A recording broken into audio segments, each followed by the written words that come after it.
झेप मराठी, आरसा महाराष्ट्राचा।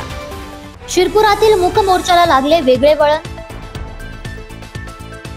8 वर्षीय बालिकेवरील अत्याचाराच्या निषेधार्थ निघाला होता मोर्चा। गर्दीतून पोलीस अधिकारी जयपाल हिरे यांच्यावर चाकूने हल्ला।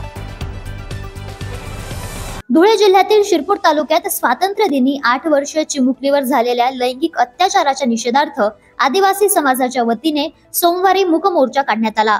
मोर्चा शांततेत पार पडला आणि अखेरीस विविध मागण्यांचे निवेदन पोलीस उपविभागीय अधिकारी सुनील गोसावी यांना देऊन मोर्चाची सांगता करण्यात आली।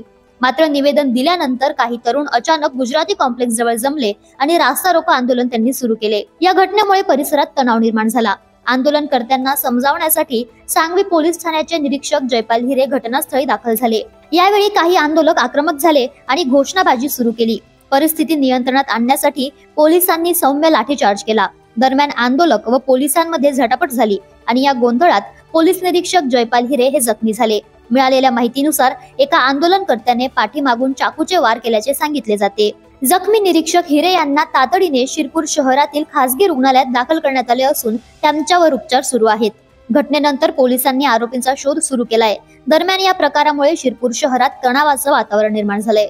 अशाच वेगळ्या आणि ताज्या बातम्यांसाठी पाहत रहा झेप मराठी, आरसा महाराष्ट्राचा। संपादक प्राध्यापक अनिल चव्हाण, धुळे।